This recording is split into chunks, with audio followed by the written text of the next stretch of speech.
नमस्कार, बहुत स्वागत है आप सभी का। आपके साथ मैं हूं ममता तिवारी। शुरुआत करते हैं स्पेशल रिपोर्ट की।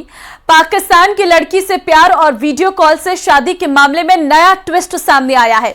रहमान की पहली बीवी ने कतर से फोन कर ट्रिपल तलाक देने का आरोप लगाया है और सरकार से इंसाफ की गुहार लगाई है।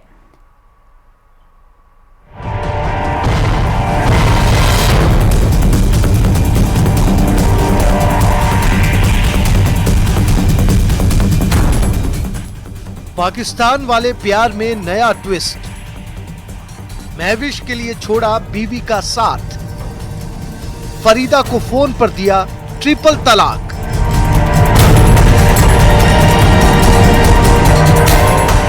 चूरू जिले के रहमान ने जिस पाकिस्तान वाले प्यार के लिए बॉर्डर लांघकर बीवी से बेवफाई की और उसे फोन पर ट्रिपल तलाक कहकर अकेला छोड़ दिया, उस पत्नी ने भी ससुराल और समाज की सीमाएं तोड़कर मासूमों को हक दिलाने की ठानी है। महविश के भारत आने के बाद हनुमानगढ़ में रह रही फरीदा के सब्र का बांध टूट गया। फरीदा अपने पिता के साथ सीधे थाने पहुंच गई। उसने रहमान और ससुराल वालों के खिलाफ दहेज प्रताड़ना के साथ 3 तलाक का मुकदमा दर्ज करवा दिया है। बादला की बेटी फरीदा है। ये फरीदा का विवाह 2011 में गांव पिथीसर जिला चूरू के निवासी रहमान के साथ हुआ था। आज उसी रहमान ने फरीदा को और अपने बच्चों को धोखा देते हुए एक पाकिस्तानी महिला के साथ विवाह करने की वीडियो जारी कर। फरीदा का कहना है कि 17 मार्च 2011 को चूरू जिले के पीतीसर गांव के रहने वाले रहमान खान से उसकी शादी हुई थी। शादी के कुछ समय बाद रहमान विदेश चला गया। उसने रहमान के बिजनेस के लिए परिवार की ज्वेलरी तक बेच दी। फिर अचानक 1 साल पहले रहमान के पाकिस्तानी महिला से संबंध के बारे में पता चला। विरोध किया तो ससुराल वालों ने उसे प्रताड़ित करना शुरू कर दिया। इस बीच वो अपने पिता के यहाँ आ गई। कुछ दिन बाद रहमान ने भी फोन पर 3 तलाक कहकर पल्ला झाड़ लिया। फरीदा ने रहमान की बीवी होने का दावा करने वाली महविश को पाकिस्तानी जासूस बताया है। वहीं फरीदा के पिता ने सरकार से इंसाफ की गुहार लगाई है। जी सर, मेरा कहना यही है कि मुझे मेरे बच्चों का मेरे बेटे का हक चाहिए। मेरे बच्चों का मेरे बेटे का हक चाहिए। सरकार से निवेदन है मेरी कि ये जो मामला चल रहा है, जो पाकिस्तान से लड़की आती है, शादी करती है, एक दूसरी लड़की की जिंदगी बर्बाद करिए। मैं सरकार से गुजारिश करता हूँ कि इसके लिए कोई कुछ हल निकाले ताकि दूसरे बच्चे की जिंदगी खराब ना हो। 27 जुलाई को पाकिस्तान के लाहौर से चूरू पहुंची महविश का दावा है कि उसने पीतीसर गांव के रहमान से वीडियो कॉल के जरिए शादी की है। फिर सऊदी अरब के मक्का में निकाह कर लिया। वो रहमान के कहने पर टूरिस्ट वीजा लेकर ससुराल को जानने समझने आई है। पाकिस्तान से आई हूँ तो मुझे इधर आके बहुत अच्छा लगा। पहले हम पुलिस स्टेशन गए हैं, उधर मेरे पेपर वगैरह उन्होंने देखे हैं। उसके बाद मैं अपने ससुराल आई हूँ तो मैंने अपने इधर खाना भी बना के अपने ससुराल को खिलाया, अपने ससुर को खिलाया है और मुझे सब बहुत अच्छे लगे हैं। बहुत प्यार मिला है मुझे इनसे। सवाल फिर वही है, पहले सीमा और अब महविश। पाकिस्तान से आखिर 2 बच्चों के पिता से शादी करने को तैयार क्यों हुई? दूसरा ये कि जब उसका पति कुवैत में है तो उसे हिंदुस्तान आने की जरूरत क्यों पड़ी? पुलिस मामले की जांच में जुटी है। देखना होगा मोहब्बत का ये फसाना कौन से अफसाने गढ़ता है। Bureau report, news 18 Rajasthan.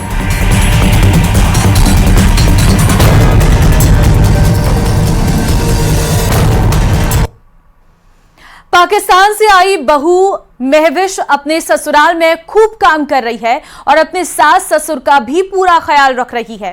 Mahwish को राजस्थान आए 1 से 2 दिन ही हुए हैं, लेकिन वो अभी से राजस्थानी पकवान बनाने लगी है और अपनी सास और ससुर को गरम गरम रोटियां खिला रही है।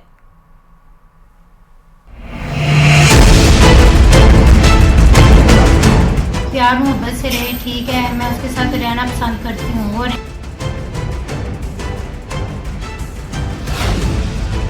दिल में रहमान बिदनी फ्रॉम पाकिस्तान। एक और सीमा पार, इश्क चढ़ा परवान। पाकिस्तानी बहू बनाए राजस्थानी पकवान। पहले पाकिस्तान से सीमा आई, अब महविश। पूरे देश में एक और पाकिस्तानी बहू की खूब चर्चा हो रही है। पाकिस्तान से आई महविश का गृह प्रवेश तो हो ही चुका था, लेकिन अब उसने घर भी संभाल लिया है।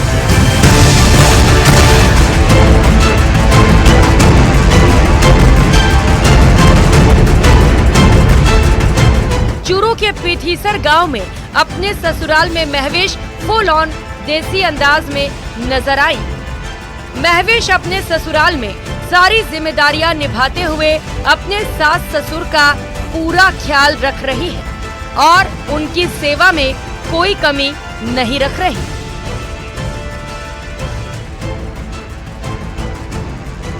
अपने ससुराल में महविश ने देसी अंदाज में राजस्थानी खाना बनाया और अपने सास ससुर को गर्मा गर्म रोटियां बनाकर खिलाई।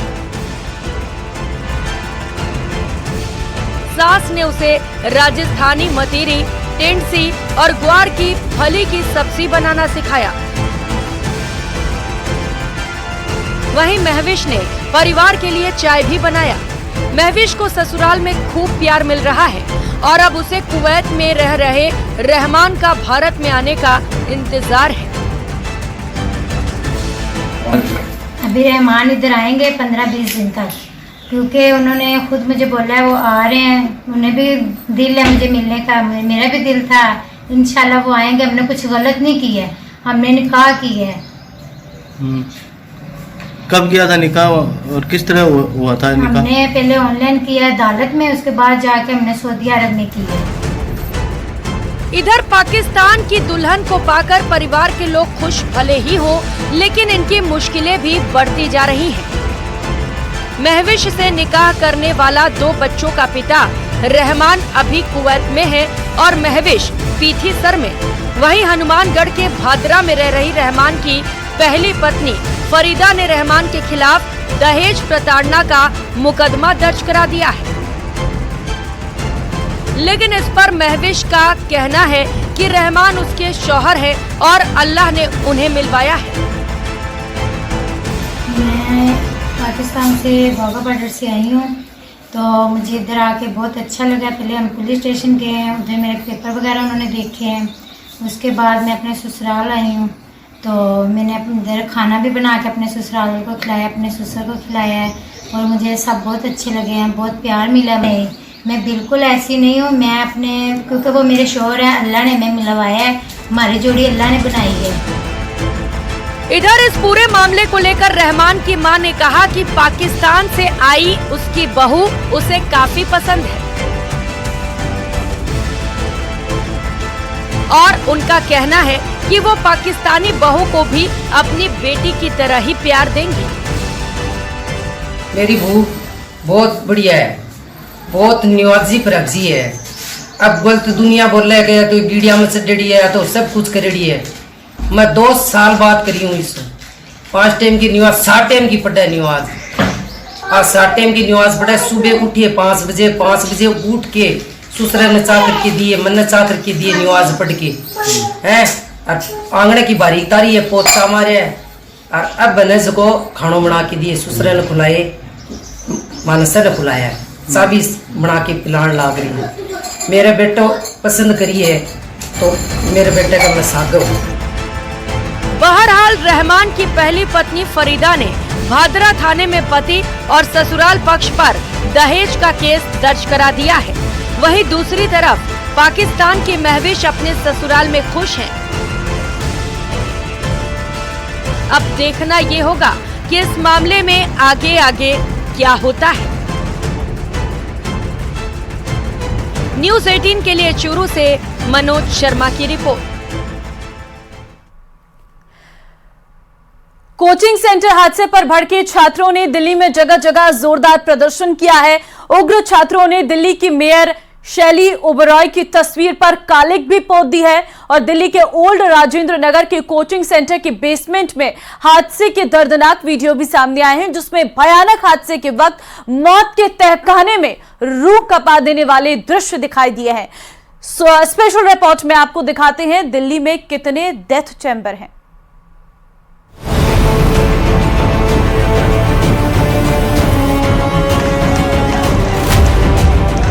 इसमें तो डायरेक्ट क्रिमिनल नेग्लिजेंस का केस बनता है और इसके लिए सरकार ने त्वरित गति से इसे जांच करने के निर्देश दे दिए कि उसकी जांच हो रही है। दिल्ली के कितने कोचिंग सेंटर में मौत का तहखाना।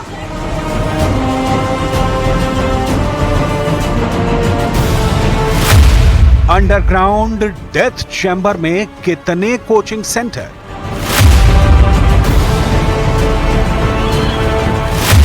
यूपीएससी की अवैध फैक्ट्रियों पर कब लगेगा ताला।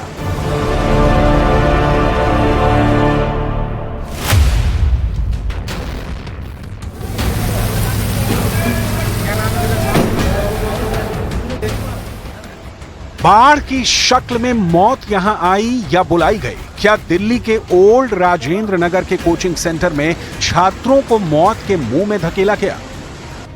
ये सवाल हर जुबान से निकल रहा है। सवाल ये भी है कि दिल्ली में कहां कहां बने हैं ऐसे डेथ चैम्बर। ऐसे भयावह हादसे को कौन कौन दावत दे रहा है, इसकी छानबीन शुरू हो चुकी है। ओल्ड राजेंद्र नगर में कोचिंग सेंटर के बेसमेंट में हुए भयावह हादसे के बाद एक्शन शुरू हो चुका है। लेकिन जो दर्दनाक और भयानक हादसा आईएस कोचिंग सेंटर में हुआ, उसके कई वीडियो कलेजा कपा रहे हैं। मौत ने कैसे धावा बोला, महज कुछ मिनट में कैसे 3 जिंदगियां खत्म हो गई।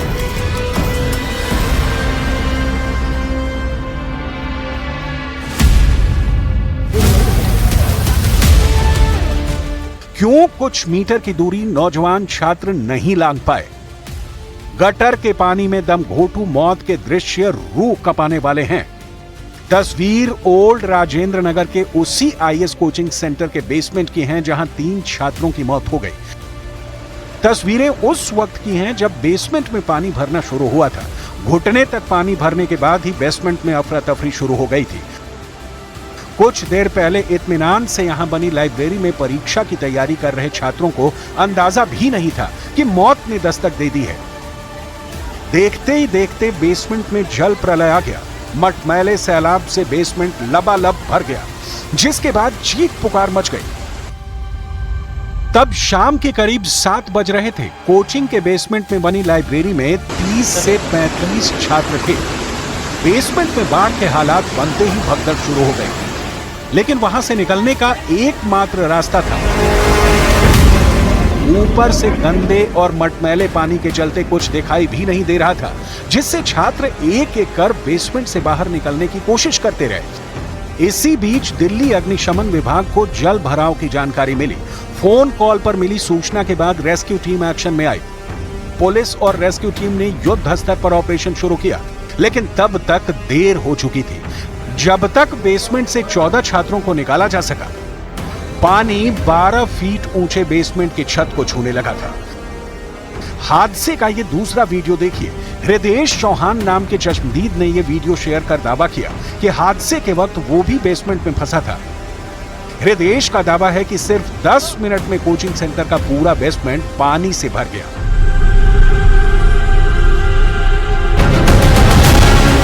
जिस जगह बेसमेंट की लाइब्रेरी बनाई गई थी, वहां आने जाने का एक ही रास्ता है। पूरा कोचिंग सेंटर करीब 400 गज में बना हुआ है। बेसमेंट में फंसे स्टूडेंट्स को बाहर निकालने के लिए पहले रस्सियों का इस्तेमाल किया गया। बाद में एनडीआरएफ के गोताखोरों ने रेस्क्यू शुरू किया। एनडीआरएफ, स्थानीय पुलिस और अग्निशमन विभाग की ओर से चलाए जा रहे बचाव अभियान में 14 छात्र बचाए गए, लेकिन 2 छात्राओं और 1 छात्र की जान नहीं बचाई जा सकी। कोचिंग सेंटर के बेसमेंट में जलभराव में जान गंवाने वाले तीनों स्टूडेंट अलग अलग राज्यों से दिल्ली आकर आईएएस की तैयारी कर रहे थे। उनके बारे में पता चला कि तान्या सोनी की उम्र 25 साल थी, श्रेया यादव की उम्र 25 साल और नवीन डाल्विन की उम्र 28 साल थी।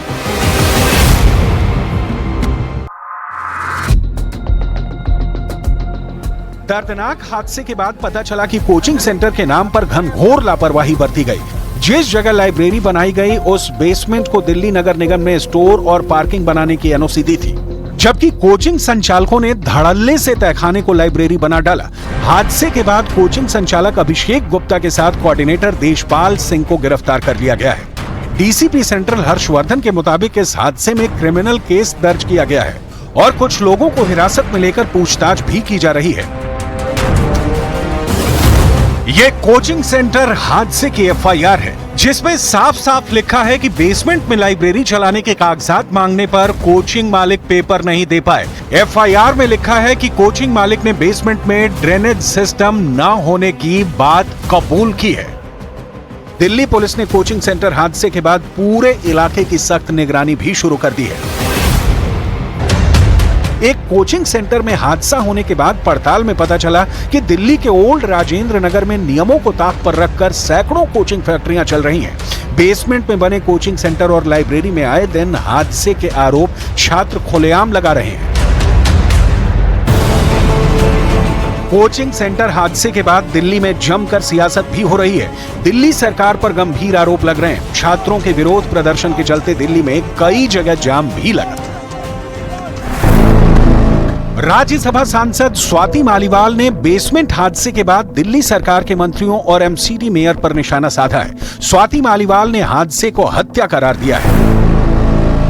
वहीं आम आदमी पार्टी के सौरभ भारद्वाज ने आरोप लगाए हैं कि पिछले महीने हुई एक मीटिंग के दौरान अधिकारियों ने कहा था कि दिल्ली में ड्रेन और सीवर से गाद निकालने का काम ठीक से नहीं किया गया, जिसके चलते पूरी दिल्ली में जलभराव हो रहा है। कोचिंग सेंटर हादसे पर गरमाई राजनीति के बीच परिजनों के इन सवालों का जवाब किसी के पास नहीं कि हादसे का असल जिम्मेदार कौन है। हादसे में जान गंवाने वाली तान्या सोनी के रिश्तेदार की ये दर्द भरी मांग की सुनवाई कौन करेगा।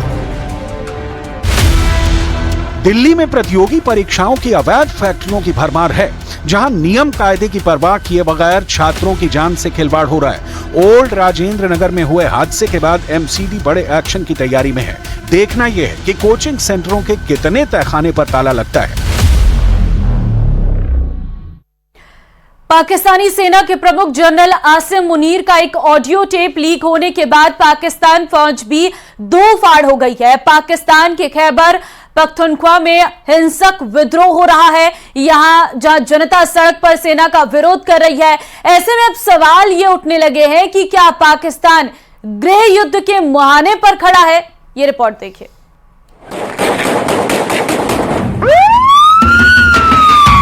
पाकिस्तान के आर्मी चीफ ने ये ऑर्डर दिए हैं, अवाम को गोलियों से भून देने का फरमान सुनाया है।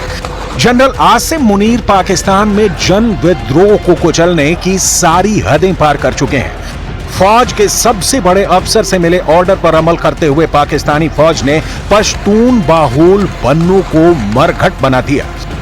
पाकिस्तान के खैबर पख्तूनख्वा में बन्नू में जनरल आसिम मुनीर के ऑर्डर पर लाशें बिछाई जा रही हैं।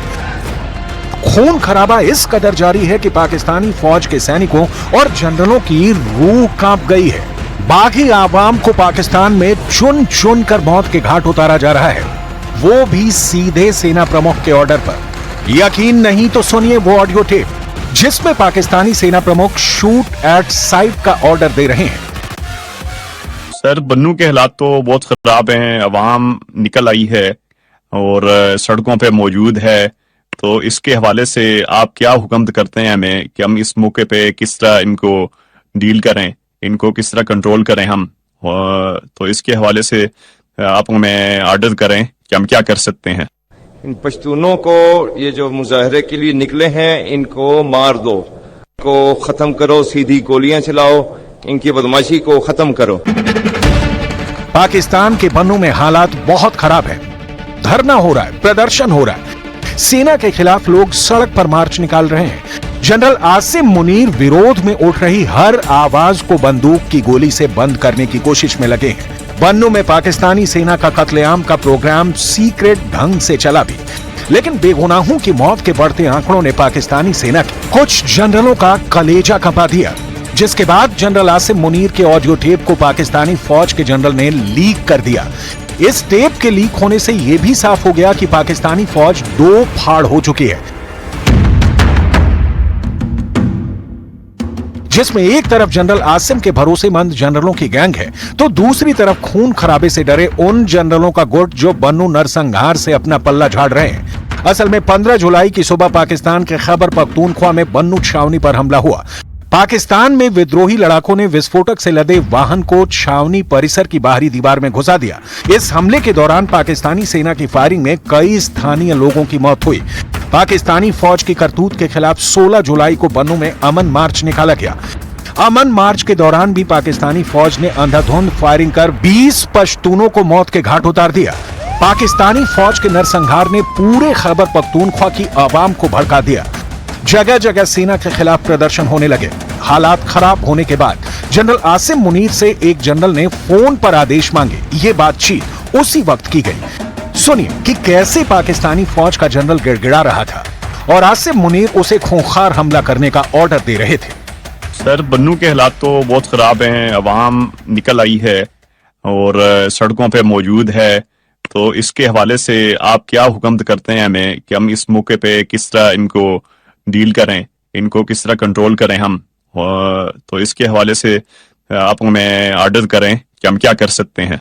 इन पश्तूनों को, ये जो मुजाहरे के लिए निकले हैं, इनको मार दो, इनको खत्म करो, सीधी गोलियां चलाओ, इनकी बदमाशी को खत्म करो। पाकिस्तानी सेना में फूट पड़ चुकी है। जनरल आसिम मुनीर के खूंखार कारनामों की तोहमत से बचने के लिए जुगाड़ निकाले जा रहे हैं। हालांकि खूनी साजिश के आरोप लगने के बाद जनरल आसिम मुनीर ने भी प्रोपेगेंडा सेट करने के लिए पूरी फौज उतार दी है। जिस ऑडियो टेप से जनरल आसिम मुनीर की कलई खुली, उसे आर्टिफिशियल इंटेलिजेंस से तैयार साबित करने की भरपूर कोशिश पाकिस्तान में जारी है।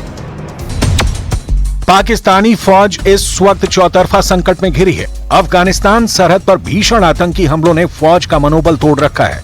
पश्तून आंदोलनकारियों ने जनरल आसिम मुनीर का तख्त हिला रखा है, जिसके पीछे जेल में बैठे पूर्व प्रधानमंत्री इमरान खान का मास्टरमाइंड काम कर रहा है। पाकिस्तान के खैबर पख्तूनख्वा में इमरान खान के सबसे कट्टर समर्थक अली अमीन गंडापुर की हुकूमत है। अली अमीन ने सेना के खिलाफ मोर्चा खोल रखा है। अली अमीन सेना के ऑपरेशन के खिलाफ अमन मार्च निकाल चुके हैं। सेना के जनरलों और अली अमीन में जुबानी वार पलटवार ने पूरे सूबे में खलबली मचा रखी है। हमने तजर्बे में देखा, इस ऑपरेशन के तजर्बे में कोई फायदा नहीं हुआ, बल्कि हमारा नुकसान हुआ है। मैं बैफियत वज़ीर आला खैबर पख्तूनख्वा ऐलान करता हूं कि इस सूबे में ऑपरेशन नहीं होने देंगे। पाकिस्तान के पूर्व प्रधानमंत्री इमरान खान और जनरल आसिम मुनीर में कट्टर दुश्मनी है। दोनों एक दूसरे को देखने तक को तैयार नहीं। जनरल आसिम मुनीर की ताजपोशी के बाद ही इमरान को जेल में ठूंस दिया गया। इमरान खान ने तब से सेना के खिलाफ मोर्चा खोल रखा है। उनकी इस कोशिश में अली अमीन गंडापुर पूरी मदद कर रहे हैं, लेकिन इस सारे खेल में पश्तून पिस रहे हैं। जनरल आसिम मुनीर की पश्तूनों से चिढ़ की एक वजह यह भी है कि इमरान खान का नाता पश्तूनों से है। इमरान खान की मां शौकत खानम पश्तून जनजाति से थी। पाकिस्तान और अफगानिस्तान में अच्छी खासी पश्तून आबादी है। इन्हीं पश्तूनों के विद्रोही गुट तहरीके तालिबान पाकिस्तान का इलाके में वर्चस्व है। पीटीपी के लड़ाके पाकिस्तानी सेना को आए दिन बारूदी हमले से दहलाते हैं।